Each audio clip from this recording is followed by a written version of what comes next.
What is that? A golden movie. Morning glory. A morning movie. Alright, so what we've done here is soak some rose hip seeds or some dried rose hips. And we're going to put them in this little planter and see how they do. You got to take this little tiny seedless watermelon seed out of here that I'm going to put somewhere else. Easier said than done. They're slippery. Okay, put that. Oh, Charlie, how are we going to get those seeds in here? Trying to spread them off evenly. This guy needs the plant, so we need to do that guy needs the plant because he needs. Charlie, how are we going to get those seeds on this seed planter? I don't know. You don't know? How about if we kind of slowly pour them around there? Yeah. Maybe they'll spread out. Yeah. Watch out, mosquitoes are in here. Do you want to do it or you want me to do it? I want to do it. Do you need to be lower? All right, let's pour them. Try to get all, oh, the seeds aren't coming out. I'm going back. All right, let's see what we got. I'm Nope, going most of the new seeds stayed there. bags. I'm going new bags, Dad. And there's the seeds, not super evenly spread. The seeds stuck to the bottom quite a bit, so we're going to just try to top it off with something and then give it a little extra water. We covered it slightly with some more peat moss, and I'll put this other mix just slightly on top, maybe to keep it a little bit more moist.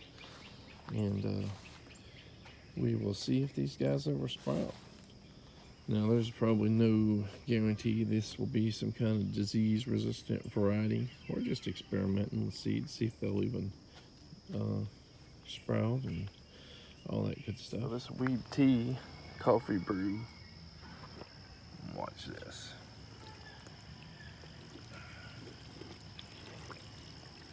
Look at that boiling in it. I thought we were done, and I've been putting weeds and leaves and morning glory, little Virginia creeper, this and that, piece of watermelon here and there. And it stopped bubbling a few weeks ago, so they say it takes about 6 weeks to brew it. And I thought, it just wasn't going to whatever you call it, re-brew.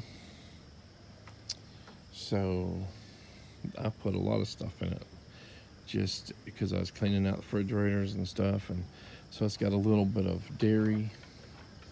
It's got a tiny bit of meat in there, which, never really heard of putting meat in there, but it's got like mango peels, all kinds of stuff, grains, more sugar, more coffee. And it just, I just noticed yesterday morning or something that all the big stuff rose to the top. I'm like, what the heck is that? It looked like it almost was solidified, and it is thick at the top. When I push my stick in it, it just bubbles, millions of bubbles. So it's starting to rework again.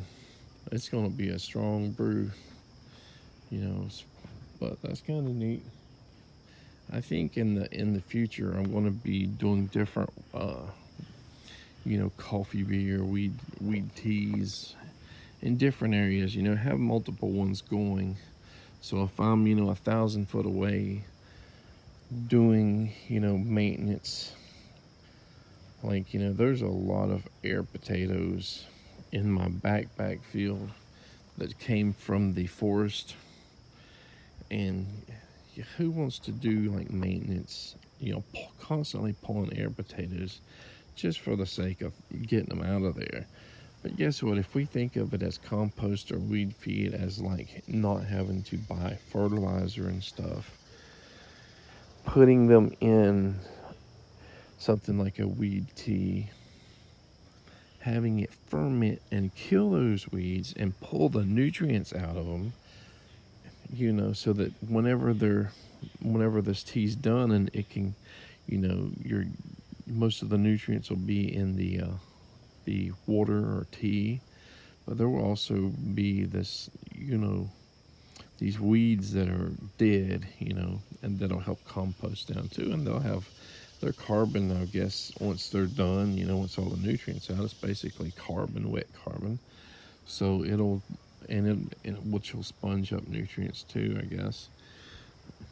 So you put it down somewhere where you want it to compost down, or to put it, mulch around your plants, and it should be fine. There's no way these things are going to survive 6 weeks or 12 weeks of fermentation. I wouldn't think.